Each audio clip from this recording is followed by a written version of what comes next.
back, Tiger fans, to Rockin' Radio's football podcast. I'm Nate Edwards. That's Brandon BK Kiley. This is Before the Box Score, the We Don't Have Anything to Talk About edition. We thank you for your patience. We delayed recording, usually record on a Tuesday night, and then we come into your podcast feed on Wednesday. We didn't do that this week because we literally had nothing to talk about. And so we skipped Tuesday. We went to Wednesday so that we could wait to analyze the SEC releasing the 2024 schedule. So there you go. That's what we're going to talk about today, and a little bit about money. But BK, how you doing, man? I'm doing A-okay. The schedule has been released, and Nate, I got to be honest, I didn't expect to be able to say this. I think the team that got screwed the most is Alabama. Didn't see that one coming. And okay, yeah, I will say from the big picture stuff. Let's jump into that first because we got plenty of time to talk about Missouri. Yes, Alabama got screwed. I also think Kentucky got screwed. Now, I only say that because Kentucky had the benefit of playing in the East and had the benefit of pretty easily getting to 7 or 8 wins if you're just competent, and which Mark Stoops is. And now you take all that away. You take away Vanderbilt. You take away Missouri, your historical whipping boy. You take away South Carolina, which however you want to view South Carolina is fine. But you take that away and you give them a West feast. You get the heavy hitters of the East. Like, boy, Mark, I'm sorry. You are going to earn your automatic extension when you get to 7 wins this in 2024. Because boy, that's a rude awakening for Wildcat fans. It is, and we'll get to this in a little bit more detail here in just a minute. But I'm sad that we won't be seeing them. For anybody that has not seen the Alabama schedule, I think the way that for me, let's go big picture real quick, Nate. The way that I kind of evaluate these. I care less about the mid and lower tier. Like, if you got Vandy on your schedule, that's a win. But really, it's about, were you able to avoid Bama, Georgia, Tennessee, LSU? Yeah. If you can avoid those top-tier annual power programs in the SEC, you're doing pretty well. For Alabama, like, you can't play yourself, so knock that one off. Yeah. They got Georgia.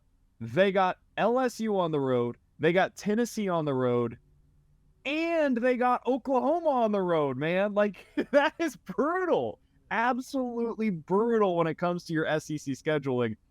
Typically, when you see stuff like this, it feels like they kind of say, like, hey, we know what we're building towards. We know that Georgia, Bama is probably going to be the crescendo at the end of the year.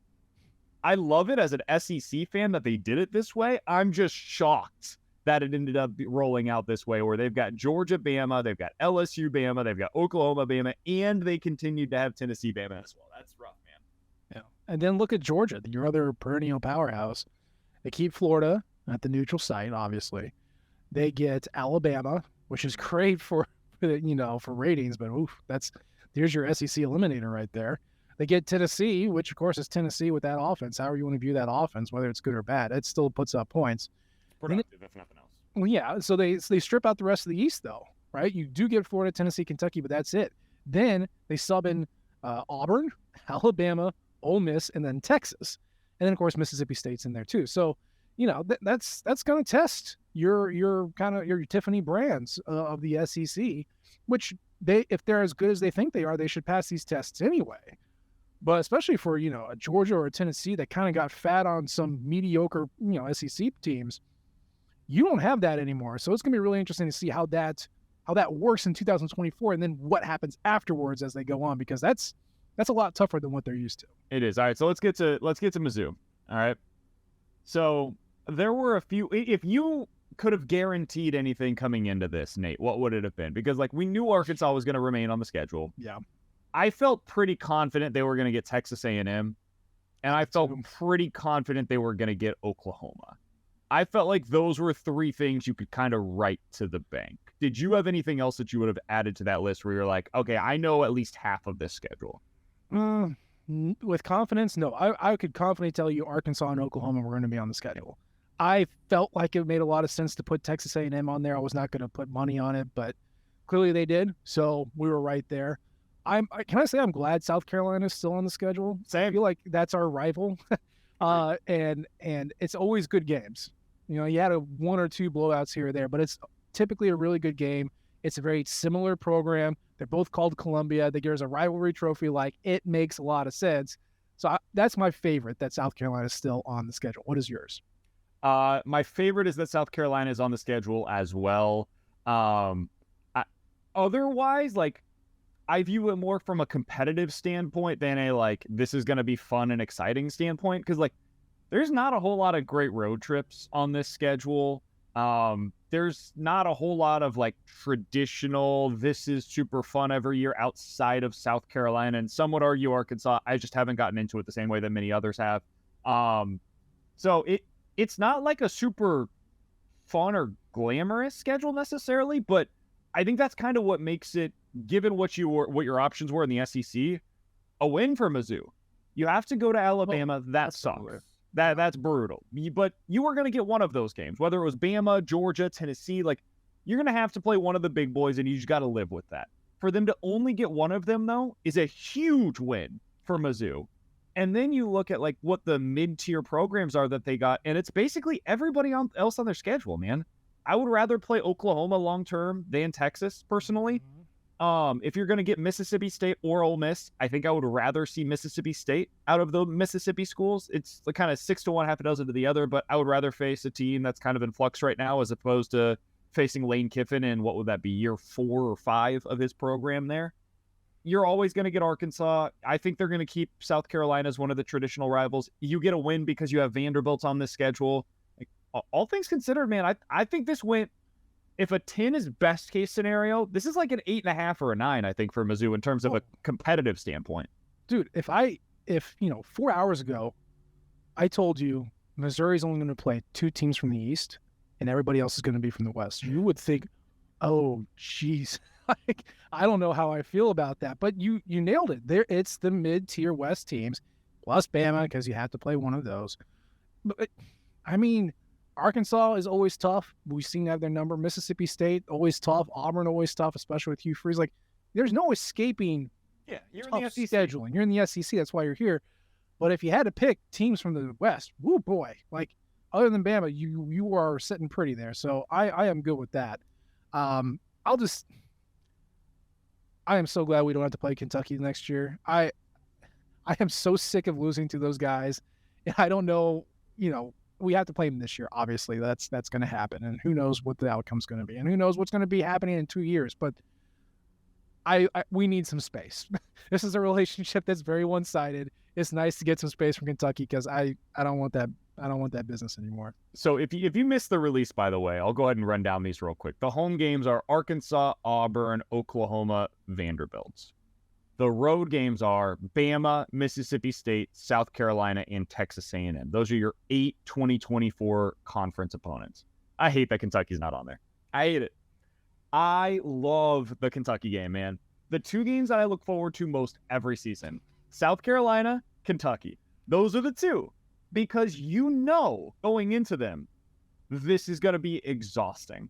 I'm going to have no energy by the end of this thing. It's going to suck. It's going to be exhausting. But man, are they always fun. They are always compelling. Every game that you play against South Carolina is compelling. Every game that you play against Kentucky, you leave with one team feeling devastated and the other team feeling elated that they came away with that thing with a win. That's what college football is supposed to be, man. It's supposed to bring out emotional investment from you as a fan. You think there's going to be a whole lot of emotional investment when they travel to Stark Vegas to take on Mississippi State? I really don't. Do you think there's going to be a whole lot of emotional investment? Let's be honest here for a second. When they go down to Kyle Field and play against Texas A&M, that ain't the same thing. Kentucky is one of those teams. It's Kentucky, it's South Carolina, and if you want to bring up Arkansas, go for it. But the 2 true rivals for Mizzou since joining the SEC are Kentucky and South Carolina. Tell me I'm wrong, Nate, because I don't believe it. You've got a weird relationship with sports, man. I like getting hurt. Well, buddy, you chose the right program. Good Lord. You chose the absolute right college football program. Yeah, I can't agree. I can't agree. And if you are thinking that you're going to lose, an opportunity to lose to a mediocre program, buddy, Mississippi State's right there. Missouri's never beaten Yeah, Mississippi. but that's not fun. There's no fun history. Oh, are you kidding me? You get run roughshod in a rainstorm, or Exactly. get picked apart because your defense isn't there. You lose. That's what you want, right? You want to feel exhausted. You want to feel terrible the entire time. Buddy, playing Mississippi State makes you feel terrible. Do you know how many times I forgot that they played that game? Which one? The 2021 specifically. Oh yeah, I genuinely, like, if I go through that 2020 season, I just write off the fact that they played. I'm just like, oh yeah, I genuinely forgot that game happened. But you look through like the recent history. So since 2014, here are the scores of the Mizzou versus Kentucky game. I know them because I just went over them, but please let me hear it. 20-10, 21-13, 35-21, 40-34, 15-14, 29-7. That one was rough. Didn't like that one bit. 20-10, 35-28, 21-17. Yeah.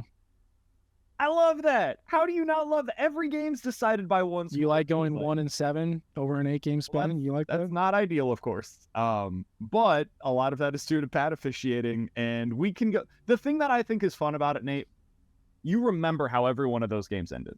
I do. You do. Our listeners do right now. I do. You remember the push-off in the back of the end zone. You remember the fact that they got like 17 different opportunities in that game to be able to go for it on fourth down. Like you remember that. And I remember Jamon Moore having the ball kicked out of his hand and the referee taking 18 seconds to place it. I remember that. Yeah. This is what makes college sports what it is, man. We should remember what these games are. I don't remember games against Mississippi State. Other than the game in 2013 against Texas A&M, I just kind of pretend that they're not a part of the SEC, honestly.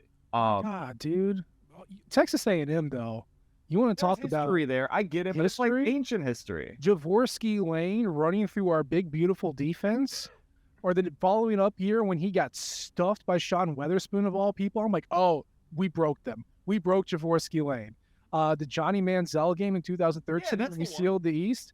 Like, I know the last one was 21, and that was not a good game. That was like 28-7. But like, there is history with A&M. I know it's not long, but if you want refs screwing you out of a win or memorable moments, that's just college football in general. Kentucky and Missouri does not have a monopoly on that, although they seem to have a lot of those finishes. We can do that with anybody. We've only been in the SEC for 10 years. We can find someone else to play, oh, this sucks with. Like, that's possible.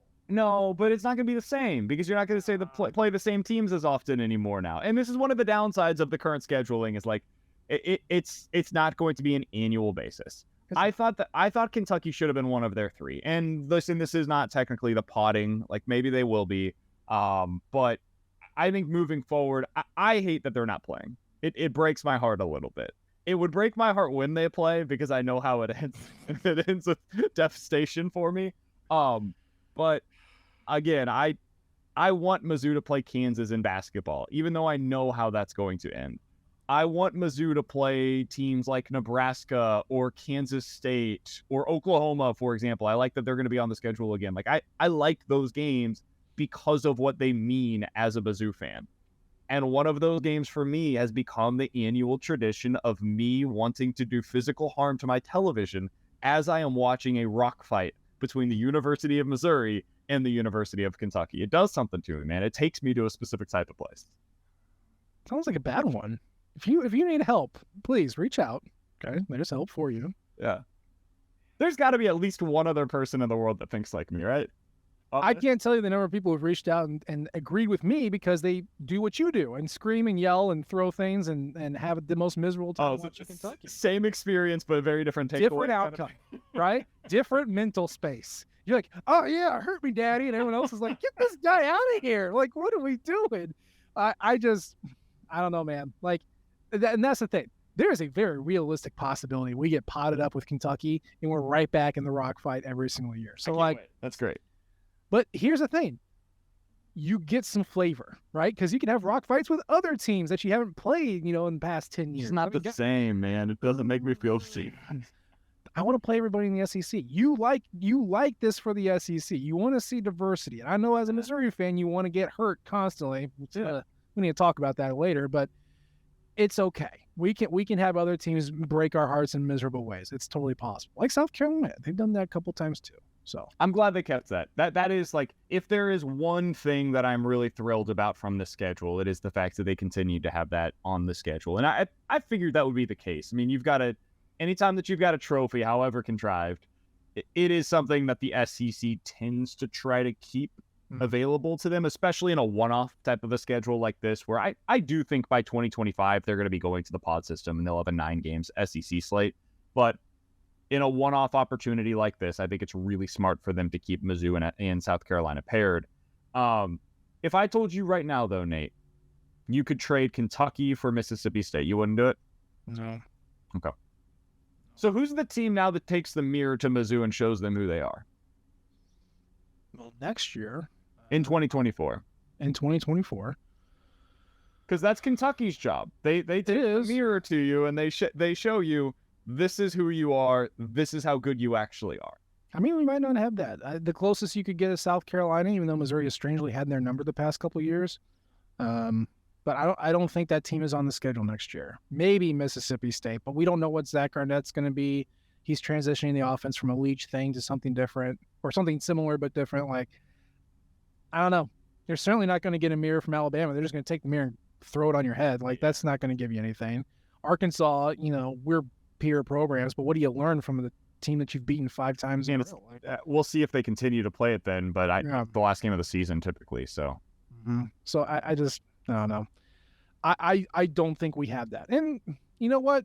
I think this goes back to our philosophy of scheduling too. If I don't know what my team is until halfway through the year, I'm fine. If you don't know who your team is halfway, you're pulling out your hair and going, I don't know what I'm looking at. Like, so I think we are. That's just philosophically we're different, and that's okay. Yeah. On the plus side, they've got UMass, Murray State, and Buffalo on the schedule in 2024 to teach them exactly who they are. I will make a quick bet though that UMass game ain't happening. At least not as currently scheduled. They are not traveling to Amherst, Massachusetts to play against the University of Massachusetts. No, they did Boston, but that was Boston. Yeah, but that's BC. Yeah. It's very different than going to UMass. They're not going to UMass. That game will not happen. When does BC come back, by the way? That's 24. That's the same year. Okay. All right. Yeah, that's probably the game, by the way. That teaches you who you are. Put a mirror. BC stinks. They were good for uno year, and it was the single year that we played them. So go figure how that always seems to happen. And Mizzou threw like 3 horrendous interceptions to. That's when we realized Connor Bazelak might not be the guy. Connor Bazelak, who's currently struggling to win the Bowling Green starting quarterback job. My God, man. My God. At least Mizzou has fixed those issues 2 years later. Hold on. On a brighter note, since we are on YouTube now, sorry listeners, but viewers, I don't know if you're going to be able to see this. My mug has got the old school tiger paw on it. And I don't know if you can read, but it says Mizzou basketball 1983-1984. The tradition continues. Sorry, we are just going to go into this because we have literally nothing else to talk about. Sure. I moved my mom out of her house this weekend, and when we were packing things up, and I saw this baby, which, yes, is older than me. So it tastes like Reaganomics and 7 and 5 Warren Powers, but it's a treasure, and I'm going to drink out of it every podcast. And on the back, what do we got? Busch beer. Look at that. That's what I respect. That's really the move right there. By the way, that season did not go well. It did not go well. Really? No. Wasn't a good year? Oh. No. That was a 16-14 season. Finished 5-9 in conference play. Lord. It's not what you want. That's really not what you were looking for there. I wasn't alive to see it, but my parents were. So there you go. Well, it tastes like nostalgia, so we're good to go. What else is there to talk about? Oh yeah, that's right. Before we get to that, yes. Can we do a quick recruiting aside real quick? I forgot to mention this to you. Sure. Yeah, let's go. Hey Nate, have you seen how many commits Mizzou has currently? I understand why we would forget to talk about it because it's not a thing that Missouri does. Rumor has it we have 2 tight ends. And one's a tackle, convert a tight end. Yeah. 6'6", 285 pounds, and He's listed now as an offensive lineman on Rivals, by the way. Oh, good. Okay. They're 81st in team recruiting rankings right now. Mm-hmm. They just had a big official visit weekend. Yeah. And as far as we know, nobody committed. Yeah. How do you feel about that? The teams currently ranked ahead of Missouri in recruiting include Army, Florida Atlantic, Rice, Coastal Carolina, and Hawaii. Are you done saying the bad things? Okay, good. Missouri is just slightly ahead of Tulane, Southern Miss, and Western Michigan. Take that. App State is currently out recruiting Missouri. Neil, what the hell, dude? What is going on? It's mid-June, man. It's starting to get concerned. Like, I am now concerned. If it's 2 weeks from now, that is when I will join you on the panic meter. Today, not panicked. I'm still calm, cool, and collected. So if you're curious at home, this is what calm, cool, and collected BK sounds like. But if there's a button to hit for the panic button, I'm reaching. I'm not hitting it yet, but I'm reaching. Well, it seemed like James Madison had a great time. Yeah, he seems to really love recruiting. I think he really loves social media, frankly. I think that's more his thing. But there was another kid that was like, yeah, I'm taking every visit that I can. I'm like, yeah, I really enjoyed my recruiting visit. I will be taking my other 4 now. Thank you. So glad. Man, I want to ask a question, but I don't want to bum you out. Let me ask it this way. I mean, I just told you that I enjoy playing Kentucky, so do you think it's going to bum me out or make me happy? It could go either. Well, yeah, I guess I got to think the inverse, the BK scale. I don't know. Let me ask you this. Do you think the staff still cares about recruiting high school kids?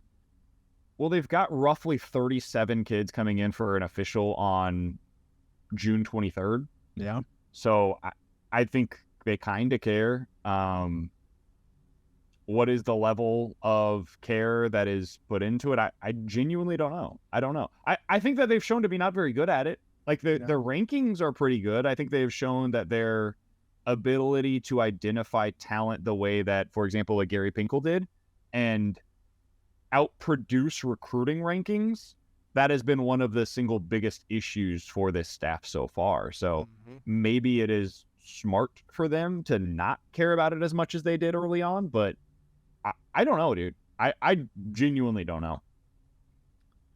I think if you are... I think they're trying, though, to like, and this is maybe the concerning part. I think they are trying to care about it. I think the kids are not as receptive to their message as they were when they first arrived. Imagine that. I think high school recruiting is more important for blue blood programs like Ohio State, like Alabama, like Georgia, who have a track record of getting the best guys, developing them, playing for national championships. Like, I think that's the most important. I think those programs view the portal as, we need one guy. We'll find one guy there, 2 guys there. I think middle of the pack programs need to be more portal heavy. I think they need to lean more into kind of that free agency to fill in depth pieces, to look at their roster and go, well, our high school guy isn't ready yet, but we can get this guy out of the portal to add some immediate depth, right? I think that's more of what a middling, kind of middle of the pack program is looking to do. My concern is that they've realized that they're a lot better at portal shopping than they are at recruiting and like analyzing kids off high school tape. And my concern is that they're not trying as hard. That is my personal concern. I have no proof. That's just I don't want that to be the case, and I'm worried that it is.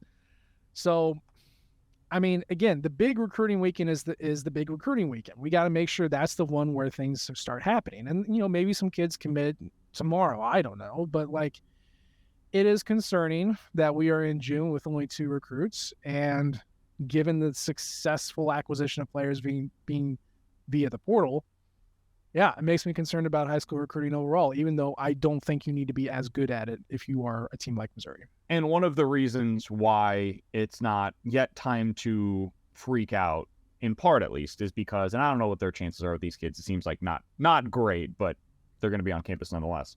Williams Nwaneri, I apologize for butchering his last name, the defensive end out of Lee Summit North. He is now rated as the top 5 prospect in the country.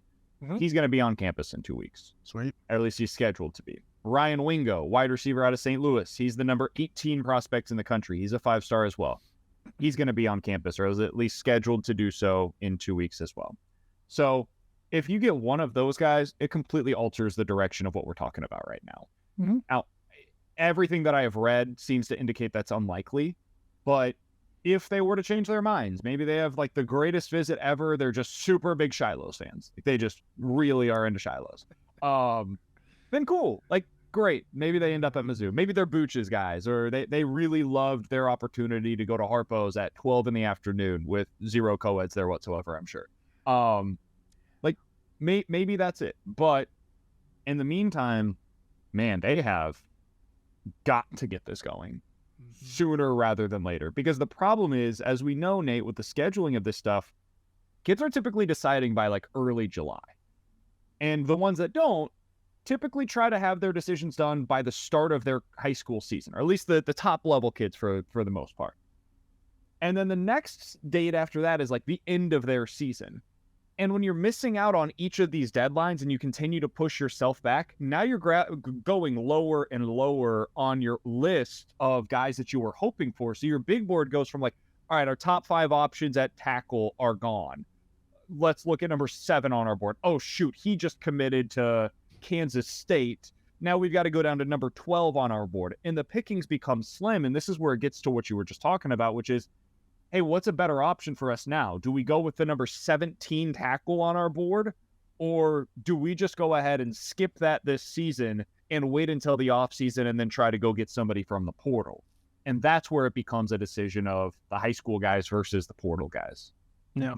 I mean, last year's class, there were 20 high school kids who committed. 8 of them were in October or later. So 12 of them were September or earlier. I'm not happy about it. I'm not going to say everything's okay, but when did Luther Burden commit? October 19th. He was late. Yeah. That 22 class, 1, 2, 3, 4, 5, 6, 7. 7 people committed after October in 22 out of their 21 commits. So it's pretty heavy summer. Like more than half are going to commit in the summer, kind of early fall period. By July, by the 4th of July in that 22 class that you're talking about, where they finished ranked 12th in the country, they had 1, 2, 3, 4, 5, 6, 7, 8, 9, 10 guys already committed. Yeah. And that included Taboris Jones, Marcus Scott, Marquise Gratial, Sam Horn, and Isaac Thompson, all of whom were 4 stars. At this point, the only guy that class had not had committed was Taboris Jones that I just read off. Mm-hmm. Every other player that I had mentioned was committed before mid-June. So they are behind. Like right now, they are officially behind on what their typical timeline would look like. Mm-hmm. In a pretty significant way. One commit changes a lot. If they get one, a significant one in the next couple of weeks, they could, oh, he's right back. He's right back at it, but we're not there yet. So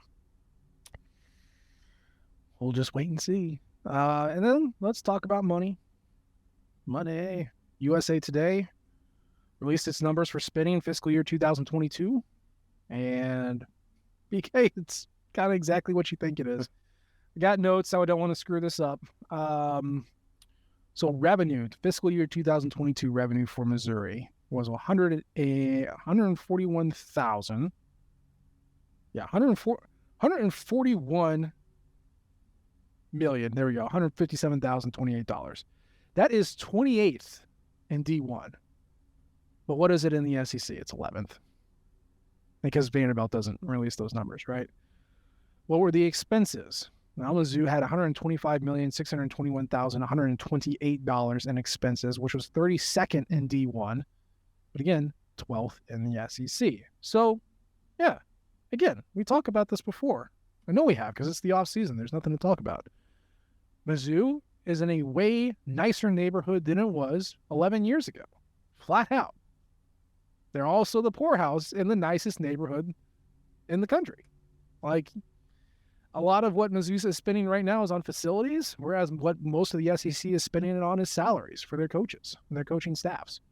So, I mean, you know, BK, you and I were talking about this. You have to get to that point first and foremost, and it's been kind of an 11-year investment in getting facilities up to snuff to what we can be in the SEC. But man, it's just spending and revenues are just not the same. Missouri's one of the worst in the SEC in ticket revenue of all things.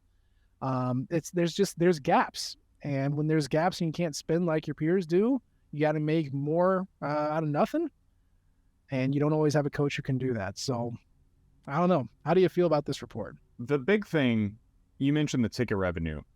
It's not just a small divide. Like it's 3 times the amount that Mizzou is getting for these other teams that are at the top of the SEC. So this is from Dave Matter. The ticket revenue leaders are Texas A&M, Arkansas, and LSU. They received basically somewhere between $47 and $50 million for those 3 schools. Meanwhile, Missouri is at a little less than $14 million. That is it's a gulf. It is a gap like the Grand Canyon. Like, that is not a insignificant gap between those teams, and that basically represents a pretty sizable portion of what Mizzou needs to make up. Missouri right now had $125 million in expenses expenses, and then in revenue they were at 141. If you added in, let's say they don't make up the full thing, but $25 million in ticket revenue, you're looking at 165, which is slightly above where Kentucky, Tennessee, Arkansas, South Carolina are. Now you're like in the middle of the pack. Yeah. The problem is you can't do that. Like, there is no way to do that at the University of Missouri. It's just not happening. And so this is their lot in life, and this is what they chose to be a part of. And so when you look at what you're getting, like, you're bringing in, you know, a ton of money from the media rights deal, right? You're getting $60 million. That's great, but what is it getting you? It's getting you, as you mentioned, the smallest house in a beautiful neighborhood, but you're the one that everybody looks to and says, why are they not taking care of their yard the way that the rest of us do? Like, they look down on you and stick their nose up at you, and like, nobody cares. It's fine. I enjoy it, but you do kind of look at it at the end of the day, and you look at what those revenue splits are, and it's sizable. It's sizable in a way that is nearly impossible to make up unless you just have tremendous coaching staffs in every single sport, especially football and basketball. You have to be able to make up for that income gap by out coaching and out recruiting people in ways that money can't buy.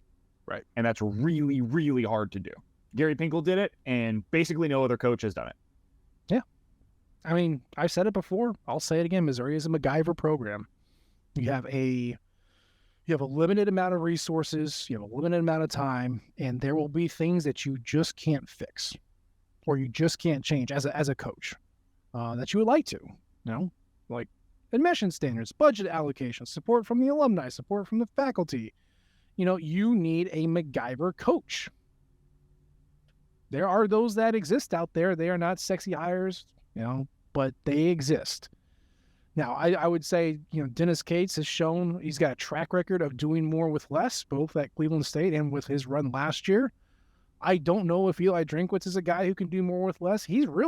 I can get more out of the less, right? Like, I can squeeze more money out of something that doesn't want to spend.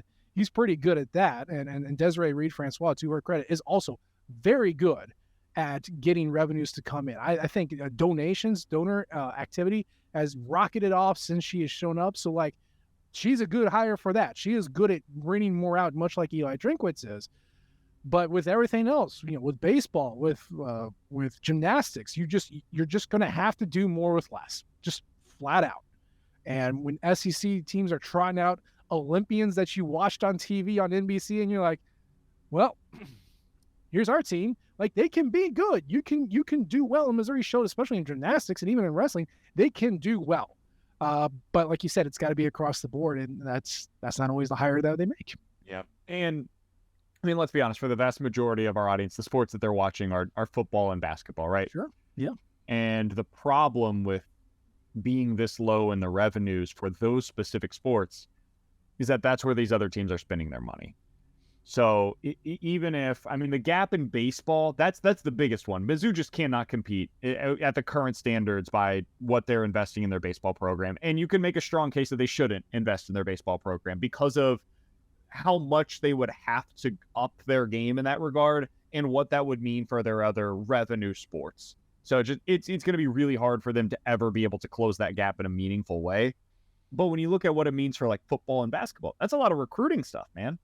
Like a lot of what we're talking about previously with what they're doing on the high school recruiting side of things, I do wonder if they look at it and they say, you know what, like the money that we're spending to recruit high school kids, it has a better impact if we focus those efforts elsewhere.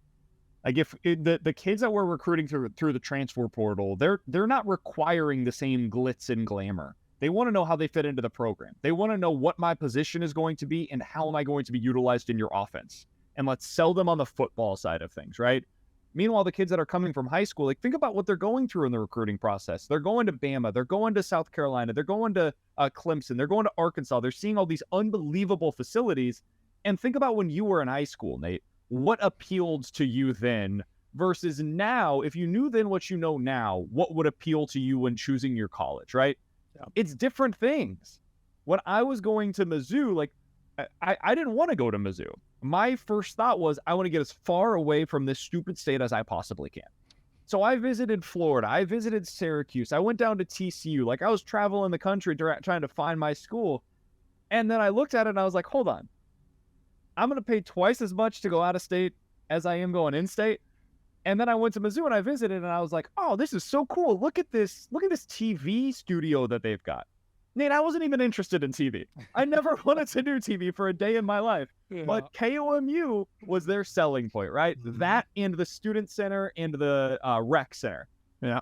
I can't tell you how much time I spent in the student center, like the stuff that appealed to me when I was on a visit. Basically none. I almost never went to KOMU. I went there briefly for a semester. And it's so far out of the way that like you might as well not go there if you're not a TV guy. Yeah. So like the stuff that appealed to me as a stupid high school kid had nothing to do with what actually mattered once he gets to college. And so I'd say all of that to say this.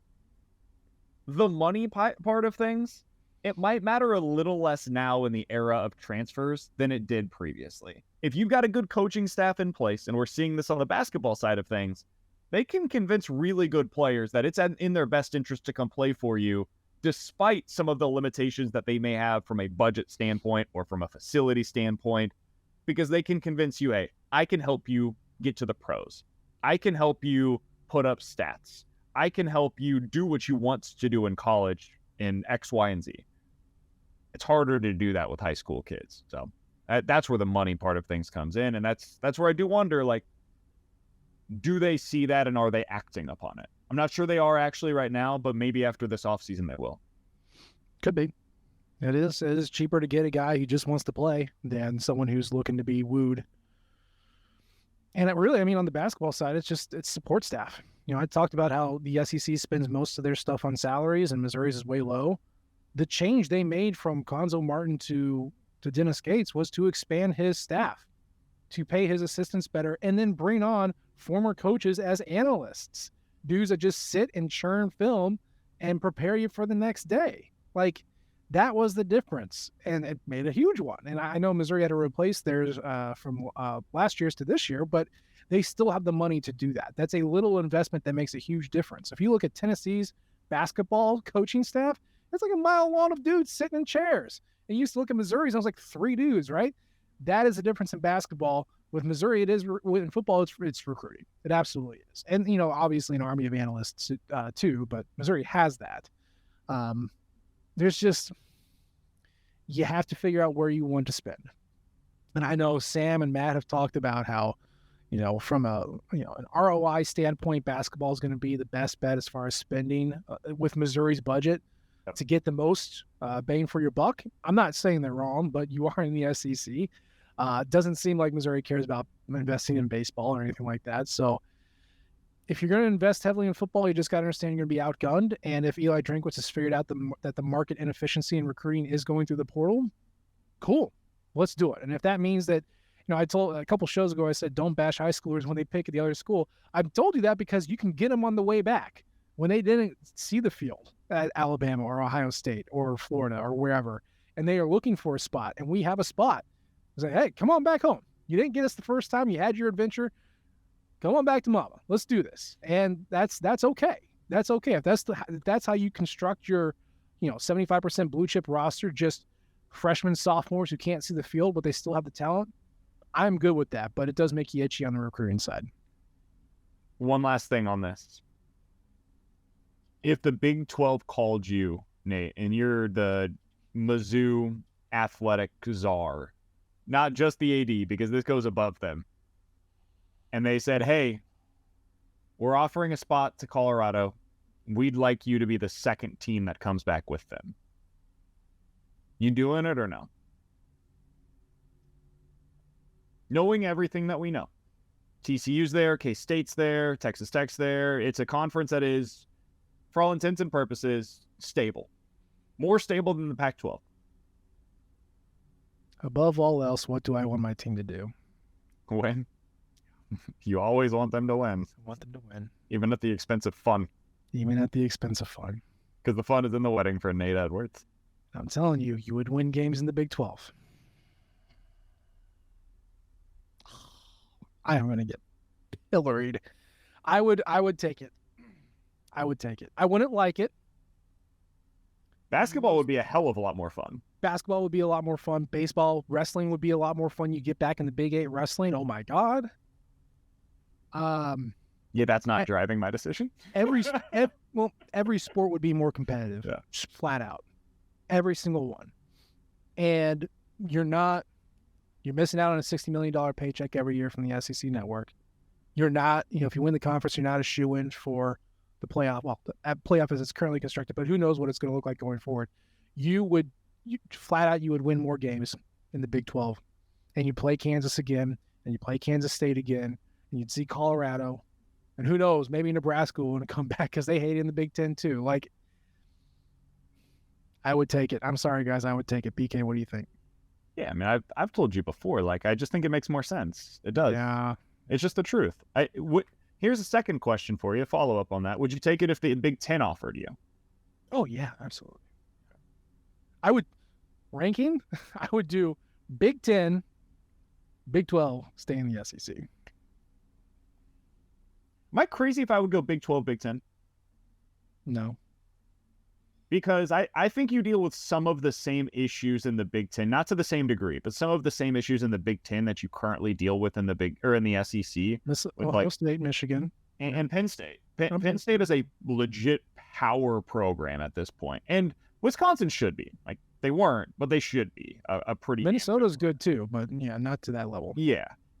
So I do wonder about that a little bit, because I think sometimes we overstate a little bit what the SEC is. Maybe not us, but like in general, people overestimate it a little bit. They spend a bunch of money, but like the programs that we're really talking about when we say the SEC is awesome is Georgia, Tennessee, Alabama, and then depending on the year, LSU or Auburn, whoever is good that year. That's really it. And the Big Ten kind of has that with their top of the conference as well. The middle's a lot softer, though, I think. The bottom is also further bottom. Maryland, Rutgers, Nebraska, Northwestern.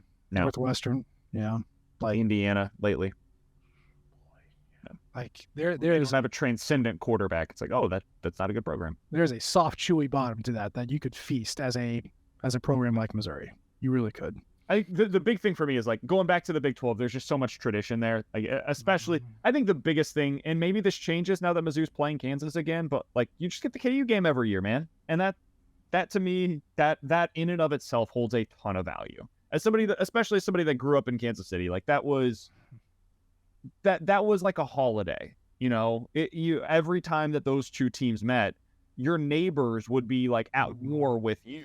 You plant the flag on your front yard. You start talking crap all week. Yeah, absolutely. I mean, that was it. So the ability to play them during the regular season multiple times and then potentially in the Big 12 tournament, like it's just the basketball side of things completely changes this discussion for me.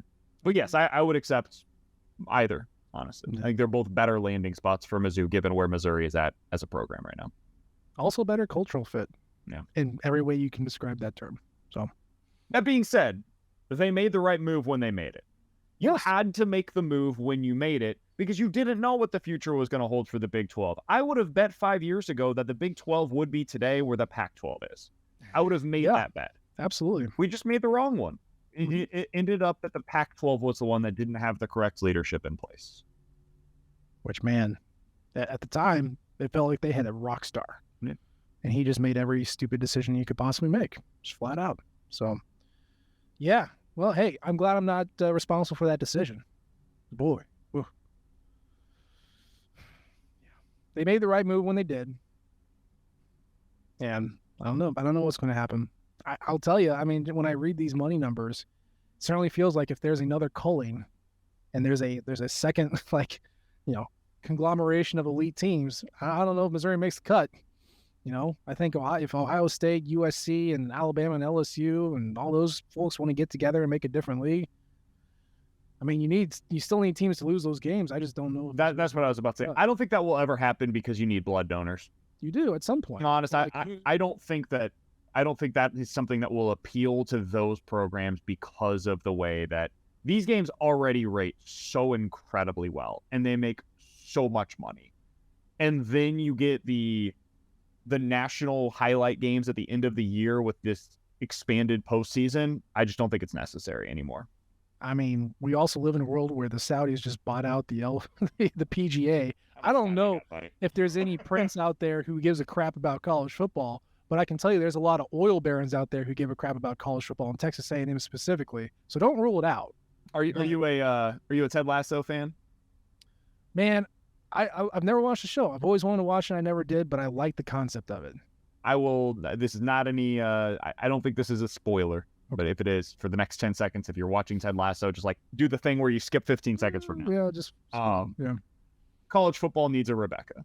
That's what they need. They need a Rebecca. And for all my Ted Lasso fans, you know exactly what I'm talking about. That is cryptic, and I love it. And I'll tell you if you're right or wrong whenever I get around to watch it. Season, the final season, you'll know what I'm talking about. All right, very good. Well, that's going to be our show for today. I cannot believe we got 47 minutes out of literally nothing happening. We are geniuses. Well done, BK. That's all you. But that's the show for today. As always, we appreciate the downloads and the subscriptions. Leave a comment. Rate us. We love all types of feedback from you all. You can follow us on Twitter. I'm at Nate Edwards. He's at BK Sports Talk. Of course, you can follow the Rockin' flagship at Rockin' Nation and podcasting outlet at Rockin' Radio. We appreciate you tuning in this time. We'll try to do better next time. And until then, MIZ. COU.